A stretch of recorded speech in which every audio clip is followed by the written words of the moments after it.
Exercise 3.3 में हमारे पास जो फर्स्ट क्वेश्चन है उसमें ए और बी का हमें डॉट प्रोडक्ट मालूम करना है।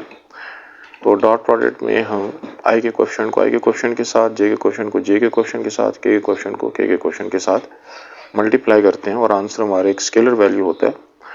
इसमें आई जे के नहीं लिखते।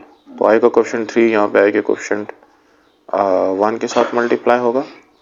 जे का कोएफिशिएंट 4 यहाँ पे जे के कोएफिशिएंट -1 से, और के का कोएफिशिएंट -1 यहाँ पे के कोएफिशिएंट 3 के साथ मल्टीप्लाई होगा, जिससे ए डॉट बी जो है वो हमारे पास आ गया 3 time 1 is 3, 4 time 1 is 4 and -1 into 3 -3।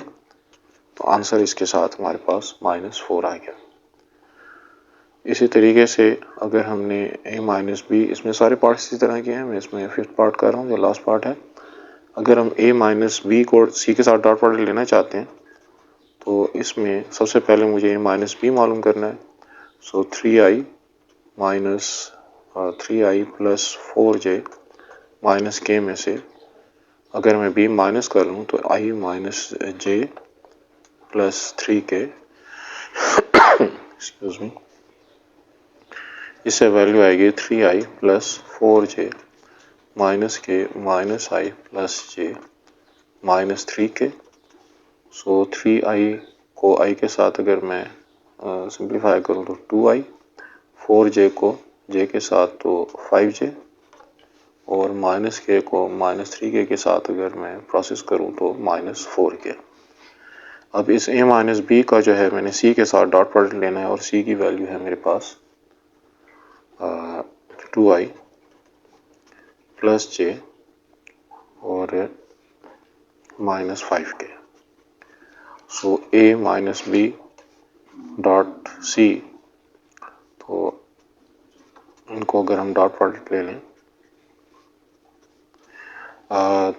जब हम ये ऊपर निशान लगाते हैं तो इसका मतलब होता है कि हम वेक्टर की बात कर रहे हैं। तो यहाँ पे 2i को हम 2i के साथ मल्टीप्लाई करेंगे, i को हम नहीं लिखेंगे, सो 2 into 2, और j का कोएफिशिएंट 5, यहाँ पे 1, यहाँ पे k का कोएफिशिएंट -4 और यहाँ पे -5। सिंप्लीफाई करने से हमारे पास आता है 4, 5 into 1 5 and minus minus plus 4 time 5 is 20, जैसे हमारा आंसर आ गया 29, और ये भी एक स्केलर वैल्यू है।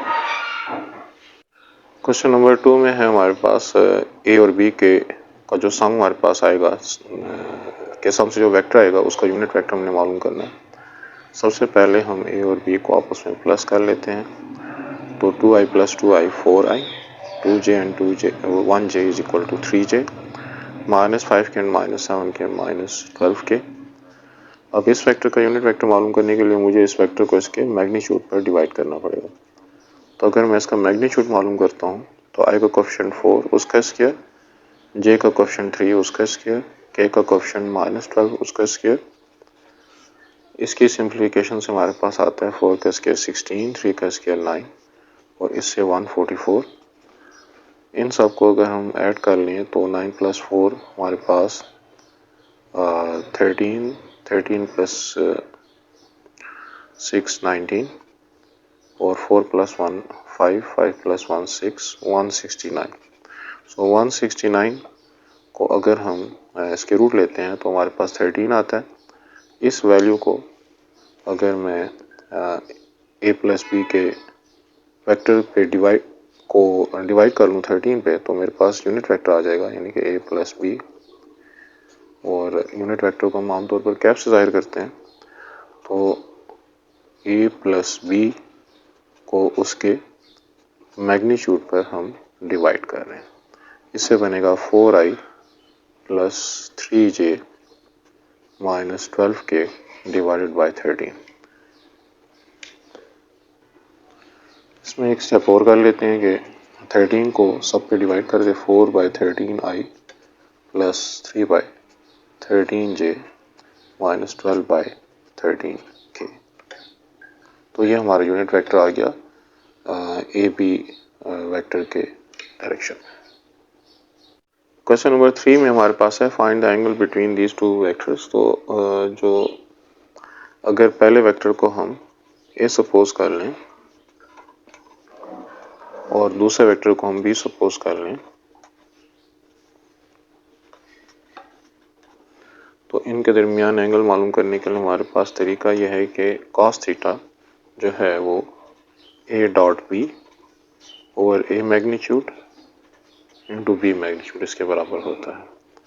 तो इसके अंदर वैल्यूज़ की पुटिंग की सूरत में मेरे पास i माइनस जे प्लस के और इस वेक्टर b माइनस आई प्लस जे प्लस टू के का अगर मैं डॉट प्रोडक्ट निकालूं तो i का कोफिशिएंट 1 यहाँ पे i के कोफिशिएंट -1 से मल्टीप्लाई होगा, j का कोफिशिएंट -1 यहाँ पे j के कोफिशिएंट 1 के साथ मल्टीप्लाई होगा और k का कोफिशिएंट 1 यहाँ पे k के कोफिशिएंट 2 के साथ मल्टीप्लाई होगा। नीचे मैं पहले वेक्टर a का अगर मैग्नीट्यूड ले लूँ तो 1 स्क्वायर, i का कोफिशिएंट, j का कोफिशिएंट -1 उसका स्क्वायर, k का कोफिशिएंट 1 उसका स्क्वायर। इसी तरीके से जो वेक्टर b है उसमें i j के जो कोफिशिएंट्स हैं उनका स्क्वायर, तो मुझे b का मैग्नीट्यूड लेना है। So -1 square, 1 square and 2 square. तो सिंप्लीफाई करने से हमारे पास ये बनता है cos theta equals to -1 plus 2 over यहाँ से 1 -1 और प्लस 1 इनके जो स्क्वायर आएंगे 1 आएगा जी, √3 हो गया और ये -1 का स्क्वायर 1 का स्क्वायर 1, 2 का स्क्वायर 4 प्लस 1 5 प्लस 1 6।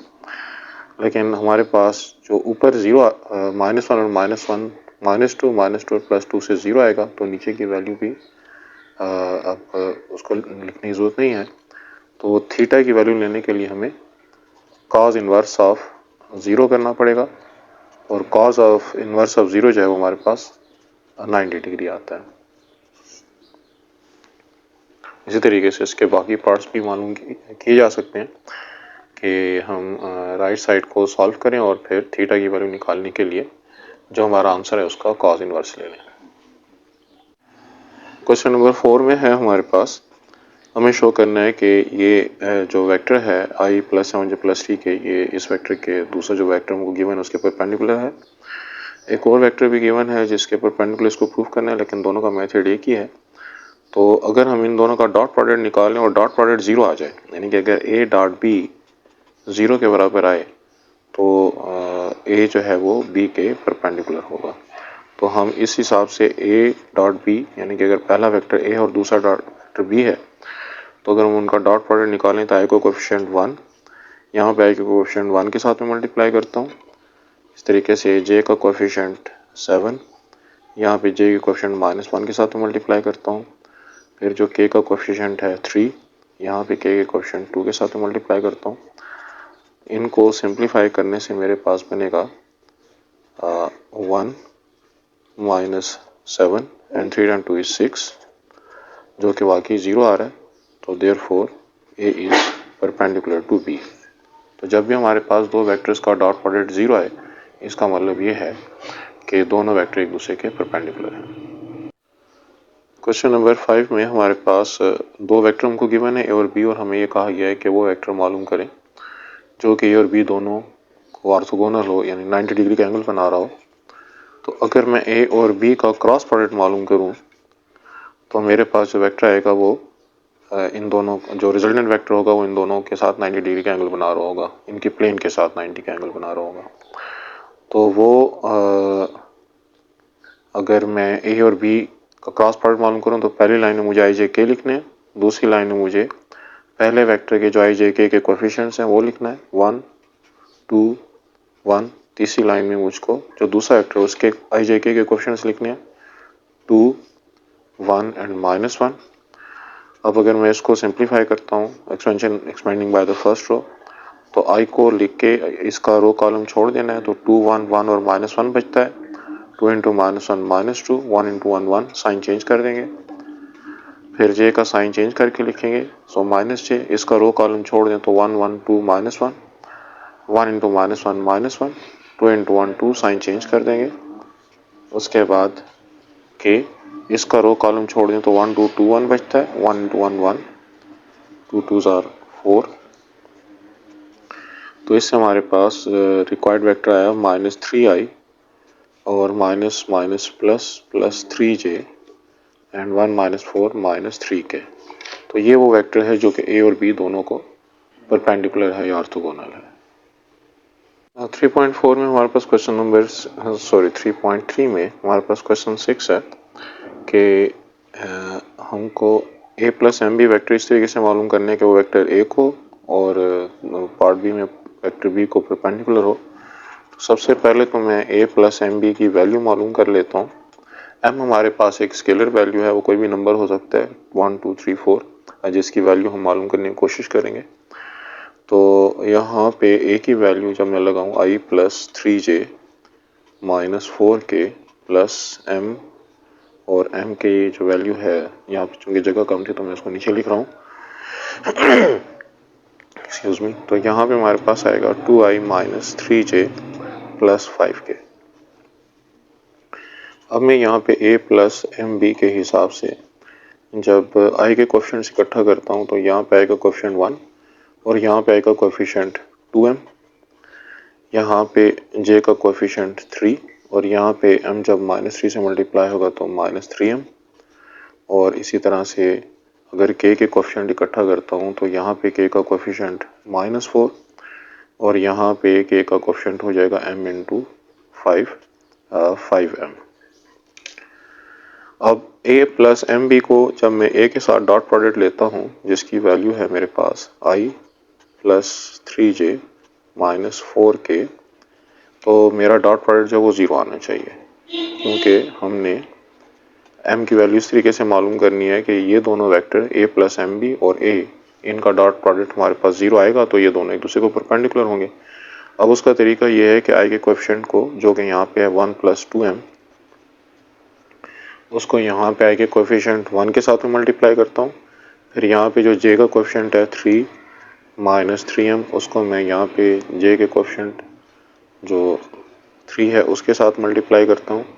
और यहाँ पे जो k का कोएफिशिएंट है -4 प्लस 5m, उसको मैं मल्टीप्लाई करता हूँ यहाँ पे k के कोएफिशिएंट -4 के साथ, और ये मेरे पास 0 आना चाहिए क्योंकि इन दोनों का डॉट प्रोडक्ट 0 आएगा तो हमारे पास दोनों वेक्टर एक दूसरे के परपेंडिकुलर होंगे। इसको मैं सिंप्लीफाई कर देता हूँ, ये मेरे पास बनेगा 1 प्लस 2m, 3 को अंदर मल्टीप्लाई करें 3 टाइम 3 इज 9 माइनस 9m, और -4 को अंदर मल्टीप्लाई करें तो प्लस 16 और माइनस 20m। इसकी फर्दर सिंप्लीफिकेशन से हमारे पास बनेगा m के हमारे पास जो वैल्यूज़ हैं -9 -29 और -29 से जब 2 को हम माइनस करेंगे तो -27m, और 16 प्लस 9 हमारे पास हो जाएगा 25 प्लस 1 26। तो सिंप्लीफिकेशन से हमारे पास 27m को मैं इक्वेशन के दूसरे तरफ लेकर जाता हूँ और m की वैल्यू मेरे पास आ गई 26/27। तो m की वैल्यू अगर ये होगी तो a plus m b vector और वेक्टर a एक दूसरे के परपेंडिकुलर होंगे। इसी तरीके से हम इस a प्लस एम बी का वेक्टर b के साथ डॉट प्रोडक्ट लेके भी m की वैल्यू मालूम कर सकते हैं, जो कि इसका सेकंड पार्ट है। क्वेश्चन नंबर 7 में हमको दो वेक्टर्स गिवन है a और b, और हमको a की b पे प्रोजेक्शन मालूम करनी है। इस किस्म के सवालों में हमें जो दो वेक्टर दिए जाते हैं हम दोनों का डॉट प्रोडक्ट लेते हैं और जिस पर प्रोजेक्शन मालूम करनी है उसके मैग्नीट्यूड पर डिवाइड कर देते हैं। तो ऑन b अगर हमको मालूम करनी है तो b के मैग्नीट्यूड पर हम इसको डिवाइड कर देंगे। अब इसको के लिए यहाँ पे हमारे पास i का कोएफिशिएंट जो है वो फर्स्ट वेक्टर में 0 है और सेकंड वेक्टर में 1 है। इस तरीके से यहाँ पे j का कोएफिशिएंट -3/2 है और यहाँ पे j का कोएफिशिएंट -2 है। k का कोएफिशिएंट यहाँ पे 4/5 है और यहाँ पे -2 है, और इसको हमने डिवाइड करना है b के मैग्नीट्यूड पर।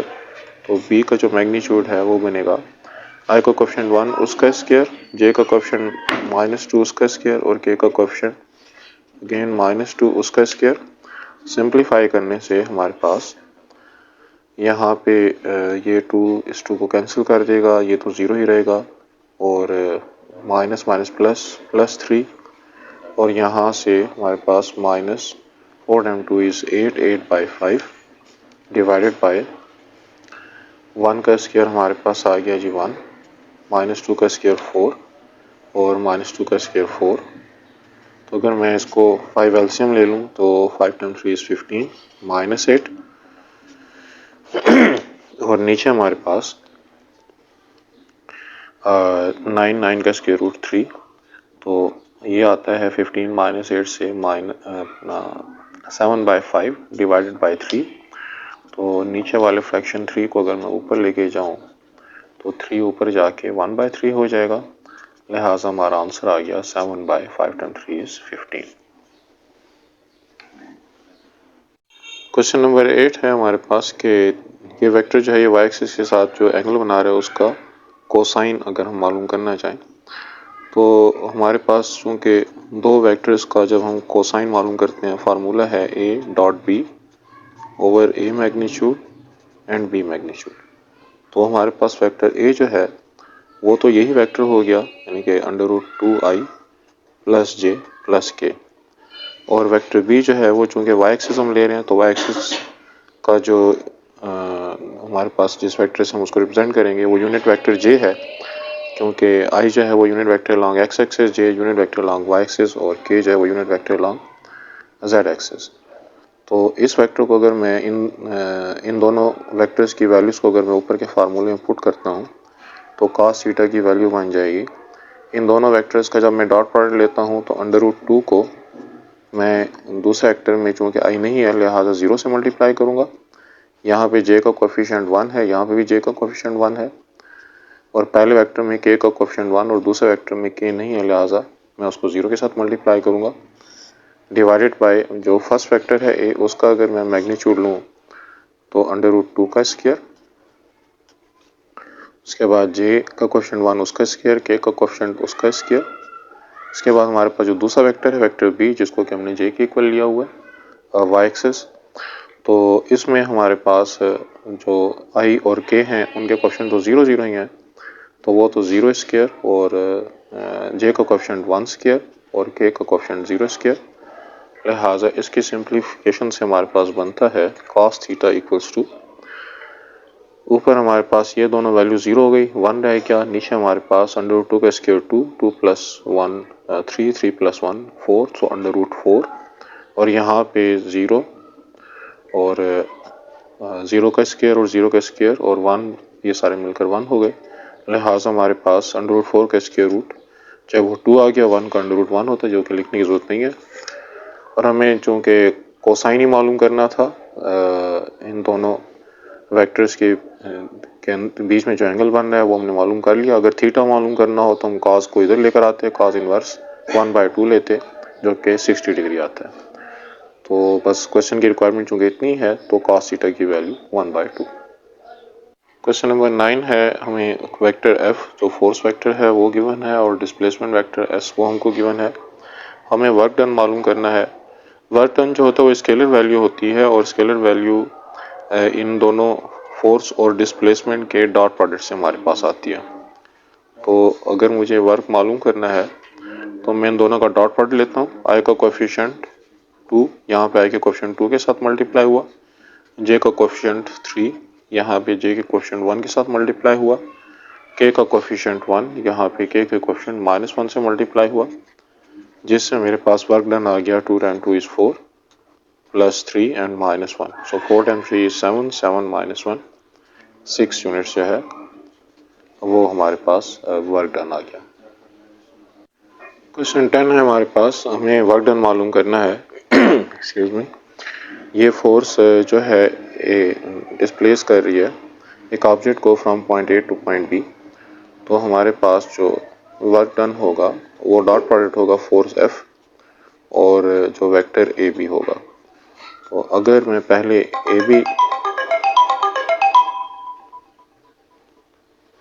ए बी वेक्टर पहले मालूम कर लेता हूँ, उसका तरीका होता है कि हम B से A के जो ऑर्डिनेट्स उनको माइनस कर देंगे।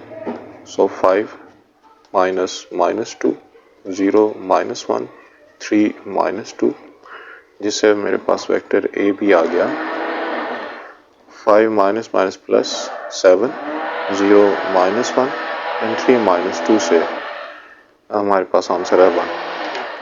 तो अगर मैं इसको आई जे के फॉर्मेट में लिखता हूँ तो ये बनेगा 7i - j + k। आई का कोएफिशिएंट 7, जे का कोएफिशिएंट -1, के का कोएफिशिएंट +1। अब जब मैं इसको इक्वेशन 1 में पुट करता हूँ ताकि हमें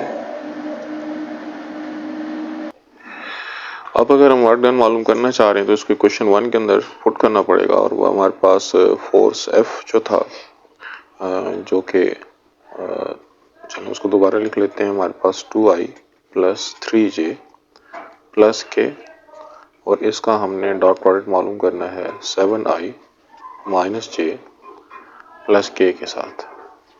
तो वर्क डन हमारे पास आएगा, आई के क्वेश्चन को आई के क्वेश्चन के साथ मल्टीप्लाई करते हैं। 2 7s are 14, 3 into -1 -3 के क्वेश्चन 1 को क्वेश्चन 1 के साथ तो 1, सो 14 - 3 11, 11 + 1 12, सो 12 यूनिट जो है वो हमारे पास वर्क डन आ जाएगा। क्वेश्चन नंबर 11 में है कि ये जो तीन वेक्टर से बनने वाली ट्राइंगल है, हमने उसको राइट एंगल ट्राइंगल शो करना है। अब इस सूरत में कोई से दो वेक्टर जो हैं उनका डॉट प्रोडक्ट अगर 0 आए तो इसको लेंगे उनके बीच में 90 डिग्री का एंगल बन रहा है, लिहाजा हमारी triangle right angle triangle prove हो जाएगी। तो हम ट्राई करते हैं पहले दो वेक्टर्स का dot product 3i - 2j + k और इसका डॉट प्रोडक्ट हम लेते हैं i - 3j + 5k के साथ, जिससे हमारे पास आएगा 3 × 1 -2 × -3 और 1 × 5। ये हमने आई के क्वेश्चन को आई के क्वेश्चन के साथ, जे के क्वेश्चन को जे के क्वेश्चन के साथ, के के क्वेश्चन को के क्वेश्चन के साथ मल्टीप्लाई किया। डॉट प्रोडक्ट में हम आई जे के नहीं लिखते होते। 3 यहाँ पे आएगा माइनस माइनस प्लस प्लस 6 + 5 और ज़ाहिर इसका सम हमारे पास 0 के बराबर नहीं आ रहा, लिहाजा ये दो वेक्टर जो हैं ये परपेंडिकुलर नहीं है। अब हम नेक्स्ट केस कंसीडर करते हैं। अगर हम second vector 2i + j - 4k co dot product लें, एक्सक्यूज मी, ये तो है मैंने थर्ड वेक्टर ले लिया, इसको अगर हम सेकंड वेक्टर के साथ डॉट प्रोडक्ट ले लें i - 3j + 5k तो उसको चेक करने से हमारे पास 2 × 1 1 × -3 और -4 × 5 सिंप्लीफाई करने से बनेगा 2, ये बनेगा -3 और ये बनेगा -20। इससे भी 0 नहीं आ रहा, लिहाजा हमारे पास अब जो लास्ट ऑप्शन है वो ये कि थर्ड वेक्टर और फर्स्ट वेक्टर का हम डॉट प्रोडक्ट लें।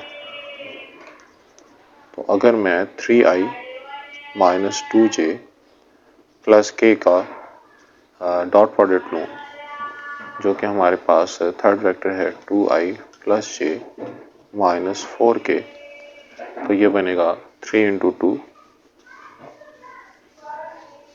-2 × 1 और 1 × -4, इससे बनता है 6, ये बनता है -2 और ये -4 विच इज इक्वल टू 0। तो इससे साबित हुआ कि ये जो हमारे पास फर्स्ट वेक्टर है और जो थर्ड वेक्टर इसका हमने डॉट प्रोडक्ट लिया वो 0 है।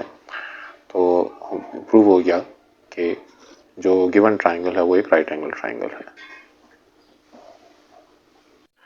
क्वेश्चन नंबर 11 में है कि पी क्यू आर हमको 3 पॉइंट्स गिवन है और हमें इनसे बनने वाली ट्राइंगल को आइसोसेलेस और राइट एंगल ट्राइंगल प्रूव करना है। अगर मैं ये तीनों वेक्टर्स मालूम कर लूँ तो पी क्यू क्यू से पी के ऑर्डिनेट्स माइनस करेंगे 1 - 1 1 - 0 एंड 1 - 1 और इसी तरीके से पी क्यू के बाद क्यू आर अगर हम मालूम करें तो वो बनेगा आर में से क्यू को हम माइनस कर लेते हैं 1 - 1 1 - 1 0 - 1 और पी क्यू क्यू आर और आखिर में आर पी अगर हम मालूम कर लें तो पी से आर को माइनस कर लेते हैं 1 - 1 0 - 1 और 1 - 0। इससे हमारे पास जो पी क्यू आया वो 1 - 1 0, यहाँ पे 1 - 1 0, तो ये हमारे पास सिर्फ 1 आता है जे के क्वेश्चन के तौर पर। इसी तरीके से क्यू आर जो है वो मेरे पास आता है 1 - 1 0 1 - 1 0, तो ये मेरे पास सिर्फ के आता है और पी आर पी जो मेरे पास आता है वो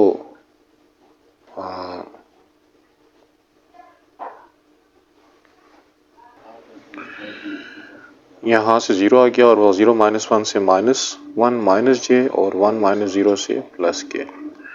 तो इस हिसाब से मेरे पास पी क्यू क्यू आर और आर पी 3 वेक्टर आ गए। अब मुझे ये चेक करना है कि क्या ये एक आइसोसेलेस और राइट एंगल ट्राइंगल है कि नहीं। तो अगर मैं पी क्यू और क्यू आर का डॉट प्रोडक्ट ही ले लूँ तो हम आसानी से प्रूव कर सकते हैं ये दोनों एक दूसरे के परपेंडिकुलर हैं। यहाँ पे आई का कोएफिशिएंट 0 और यहाँ पे आई का कोएफिशिएंट क्यू आर में भी 0, उसके बाद जे का कोएफिशिएंट यहाँ पे 1, यहाँ पे जे का कोएफिशिएंट 0, यहाँ पे के का कोएफिशिएंट 0 और यहाँ पे के का कोएफिशिएंट 1। तो हम देख सकते हैं कि आंसर हमारे पास 0 + 0 आया विच इज 0। तो इससे साबित हो गया therefore P Q is perpendicular to Q R. तो राइट एंगल ट्राइंगल वाली बात जो है वो पूरी हो गई। दूसरी बात जो है वो एक्सक्यूज मी, हमें आइसोसेलेस ट्राइंगल की प्रूफ करनी है। उसके खातिर अगर मैं पी क्यू का कोएफिशिएंट ले लूँ और क्यू आर का कोएफिशिएंट ले लूँ तो चूंकि पी क्यू में हमारे पास सिर्फ जे बन रहा है, लिहाजा यहाँ पे 0 का स्क्वायर +1 का स्क्वायर +0 का square which is equal to 1। और क्यू आर जो है वो मेरे पास सिर्फ के बन रहा है, लिहाजा 0 स्क्वायर +0 स्क्वायर +1 स्क्वायर तो भी 1 आ रहा है। लिहाजा इन दोनों वेक्टर का मैग्नीट्यूड या लेंथ 1 यूनिट है। Therefore P Q length is equal to Q R length. तो इससे साबित हुआ कि ये दोनों जो लेंथ्स हैं ये आपस में इक्वल हैं। Therefore P Q R is isosceles triangle. और पी क्यू को हमने यहाँ पे पी आर से, ये मैंने इक्वल लिखा हुआ गलत लिखा, पी क्यू क्यू आर के परपेंडिकुलर है and P Q is perpendicular to Q R. तो दोनों बातें जो हैं वो हमारी प्रूफ हो गई क्योंकि इन दोनों का जो डॉट प्रोडक्ट था वो 0 के बराबर था। क्वेश्चन नंबर 12 है कि हमें प्रूफ करना है सेमी सर्कल के अंदर जो एंगल बनेगा वो एक राइट एंगल बनेगा। तो हम अगर यहाँ पे एक सेमी सर्कल ले लें और चूंकि हमने वेक्टर के ज़रिए से इस बात को प्रूफ करना है तो मैं यहाँ पे मिडल में पॉइंट ओ ले लेता हूँ, यहाँ पे ए ले लेता हूँ और यहाँ पे बी ले लेता हूँ। अब ओ से ए की तरफ जो वेक्टर जाएगा उसको अगर मैं रेडियस आर से रिप्रेजेंट करूँ तो ओ से बी की तरफ जो वेक्टर जाएगा वो भी उसका मैग्नीट्यूड तो सेम होगा लेकिन उसकी डायरेक्शन जो है वो डिफरेंट होगी। लिहाजा ओ ए की तरफ आर वेक्टर और ओ बी की तरफ से -r वेक्टर। यहाँ पे मैं कोई पॉइंट सी ले लेता हूँ, ओ से सी तक का वेक्टर जो है वो वेक्टर सी ले लेते हैं। अब हमारे पास ओ ए, ओ बी और ओ सी इन तीनों वेक्टर्स का एक्सक्यूज मी का जो मैग्नीट्यूड है वो आर होगा क्योंकि तीनों जो है वो रेडियस के बराबर हैं। और अगर मुझे वेक्टर ए बी चाहिए तो ए बी के लिए अगर मैं ए से पहले ओ की तरफ जाता हूँ तो मेरे पास वेक्टर -r बनेगा क्योंकि मैं अपोजिट डायरेक्शन में जा रहा हूँ। फिर ओ से सी की तरफ जाऊँगा तो +c।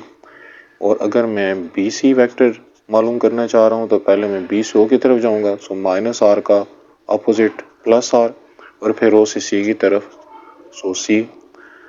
अब अगर मैं ए बी और बी सी का डॉट प्रोडक्ट लेता हूँ तो डॉट प्रोडक्ट लेने में मेरे पास इन दोनों वेक्टर्स के लिए यानी कि c -r और c +r, तो ये मेरे पास बनेगा c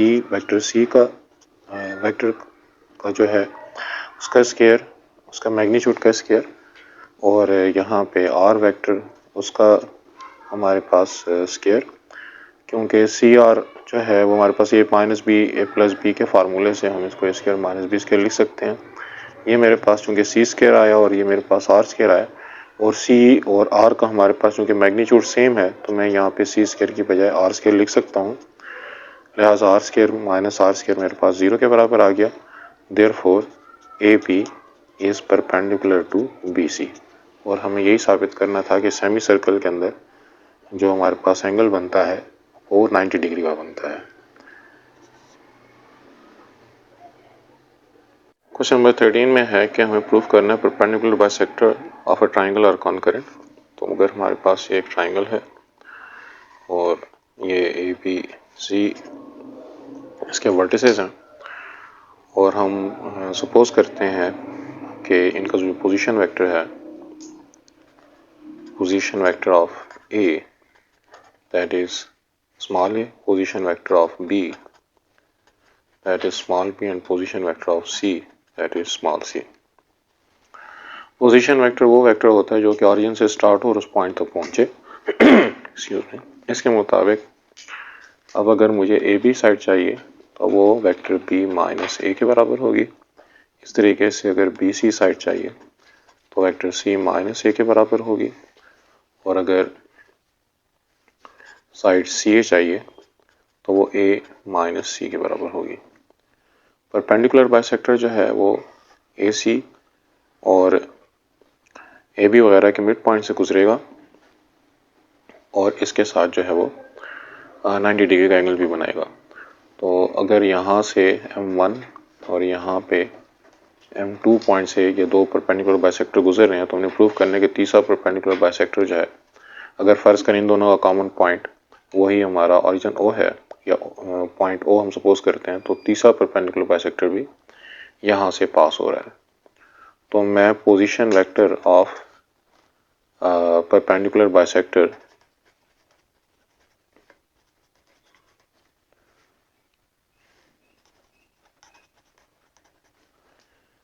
थ्रू M1 अगर लेता हूँ तो मेरे पास चूंकि ये A और C के मिड में है तो A plus C divided by 2। इसी तरीके से जो हमारे पास position vector of perpendicular bisector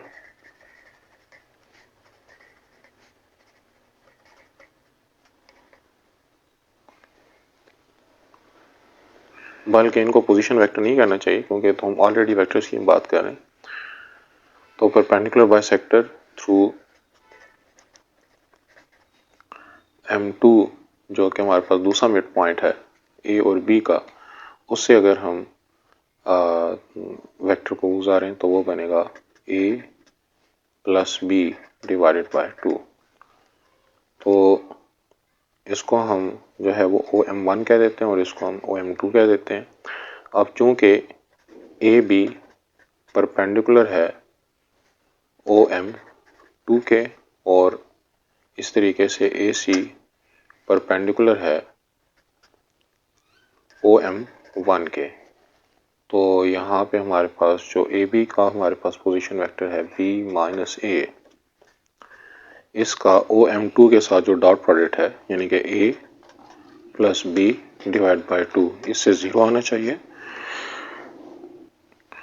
और इसी तरीके से AC जो हमारे पास वेक्टर है A माइनस C, इसका जब हम OM1 के साथ डॉट प्रोडक्ट लें जो कि हमारे पास आया था A plus C divide by 2, तो इससे भी 0 आना चाहिए। तो ये जो दो इक्वेशंस हैं, इन दो इक्वेशंस को अगर मैं डील करूं तो मेरे पास पहली इक्वेशन से आता है 2 दूसरे जाके 0 से मल्टीप्लाई के ख़त्म हो गया, यहाँ से B square minus A square equal to 0 और यहाँ से A square minus C square equal to 0, यानी कि B minus A B plus A formula बन गया B square minus A square, यहाँ से A minus C A plus C formula बन गया A square minus C square, और 2 equation के राइट साइड पर जाके 0 के साथ ख़त्म हो गया।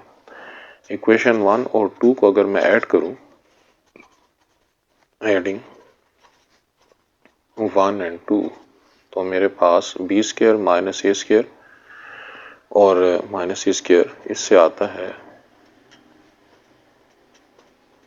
0 plus A square minus A square के साथ कैंसिल हो जाएगा। B square minus C square को मैं बी प्लस सी और b माइनस सी लिख सकता हूँ इक्वल टू 0, और अगर मैं b प्लस सी के नीचे 2 भी लगा दूं तो इससे कोई फर्क नहीं पड़ता, डिवाइडिंग बोथ साइड्स बाय 2। अब ये जो मेरे पास है B plus C divide by 2, ये इनफैक्ट वो वेक्टर है जो कि M3 या BC के मिड पॉइंट से गुजर रहा है। तो मैं कह सकता हूँ कि जी यहाँ से साबित हो गया कि OM3 जो है वो B माइनस सी जो है वो CB इस वेक्टर का यहाँ B और C वेक्टर की हम बात कर रहे हैं। तो हमने साबित कर दिया कि OM3 जो है वो CB के भी परपेंडिकुलर है और यहाँ से साबित हुआ कि O जो है वो तीनों परपेंडिकुलर बाइसेक्टर्स का कॉमन पॉइंट है। तो hence O is common point of all bisectors. इससे साबित हुआ कि हम जो तीनों परपेंडिकुलर बाइसेक्टर हैं वो एक ही पॉइंट O से पास हो रहे हैं।